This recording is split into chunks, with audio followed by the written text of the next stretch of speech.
ഇത്ര വലിയൊരു ഇൻഫ്രാസ്ട്രക്ചറോടുകൂടി ഇവിടെ ഒരു പബ്ലിഷിംഗ് ഹൗസ് എൻ്റെ അറിവിൽ കേരളത്തിൽ ഉണ്ടായിട്ടില്ല.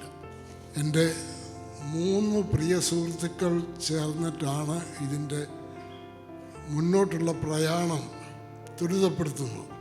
ഒരു പ്രസാധക സംരംഭത്തിൻ്റെ ആദ്യത്തെ പുസ്തകം ഏതാണെന്നുള്ളത് വളരെ ചരിത്ര പ്രാധാന്യം അർഹിക്കുന്ന ഒന്നാണ്. അലക്സ് അച്ചടിച്ചിറക്കുന്ന അല്ലെങ്കിൽ തയ്യാറാക്കുന്ന നോട്ട്ബുക്ക് കണ്ട് ഇത് വിദേശ നിർമ്മിതമാണെന്നാണ് ആദ്യം കരുതിയത്. കാരണം ഇത്ര മനോഹരമായി, ഇത്ര നല്ല ആകർഷണീയമായി ഒരു നോട്ട്ബുക്ക് ഇന്ത്യയിൽ സംവിധാനം ചെയ്യാൻ ഒക്കുമോ എന്നെനിക്ക് വിശ്വാസമില്ലായിരുന്നു. അതാണ് ഇതിൻ്റെ ഒരു മുദ്രണത്തിൻ്റെ മികവ്. ഒരു പ്രസാധകശാല തുടങ്ങുന്നതിന് മുമ്പ് അലക്സ് ചെയ്തത് വലിയൊരു പ്രസ് സ്ഥാപിക്കുകയാണ്. ഇത്ര വലിയൊരു ഇൻഫ്രാസ്ട്രക്ചറോടുകൂടി ഇവിടെ ഒരു പബ്ലിഷിംഗ് ഹൗസ് എൻ്റെ അറിവിൽ കേരളത്തിൽ ഉണ്ടായിട്ടില്ല. അലക്സിൻ്റെ എല്ലാ സംരംഭങ്ങൾക്കും ഇതുപോലെ മികവിൻ്റെ ഒരു ബ്രാൻഡുണ്ട്.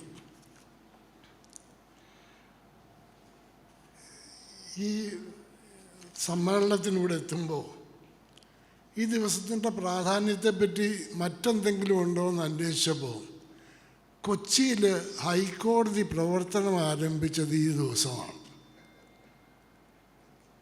അങ്ങനെ ഒരു നീതിയിലേക്ക് നമ്മൾ വന്നുകൊണ്ടിരിക്കുന്നു. എക്കാലത്തെയും ഏറ്റവും വലിയ സംഗീത ശില്പങ്ങൾ ഒരുക്കിയ കുന്ദൻ സൈഗാളിൻ്റെ ഓർമ്മ ദിവസമാണിത്. അലക്സ് ഇതൊക്കെ തേടിപ്പിടിച്ചായിരിക്കില്ല പോയതെങ്കിലും ഇത് തിരഞ്ഞെടുത്ത ദിവസം എത്രയോ ചൈതന്യമുള്ളതാണെന്ന് നോക്കുക.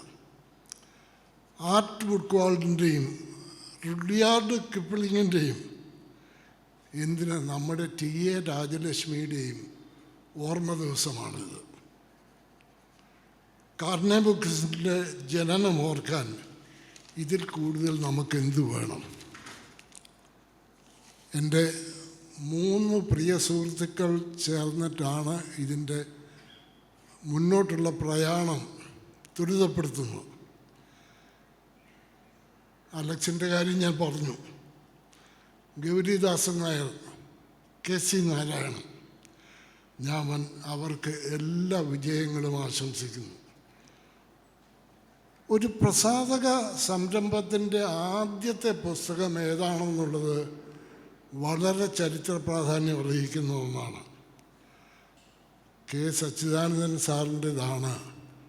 അദ്ദേഹത്തിൻ്റെ ആത്മകഥയാണ് ഈ വലിയ പ്രസാധക സംരംഭമാവാൻ പോകുന്ന കാർണേ ബുക്സിൻ്റെ ആദ്യത്തെ പുസ്തകമെന്നത് ഒരു ചരിത്ര സംഭവമായി തന്നെ ഞാൻ കാണുന്നു. ഈ തലമുറയിലെ ഏറ്റവും വലിയ എഴുത്തുകാരൻ്റെ ആത്മകഥ, അതിന് അദ്ദേഹം ഇട്ട പേര് അവിരാമം. കാർണേ ബുക്സിൻ്റെ ലോഗോയും ആ പേര് തന്നെ ആകട്ടെ എന്ന് ആശംസിച്ചുകൊണ്ട് ഞാൻ അവസാനിപ്പിക്കുന്നു. Thank you.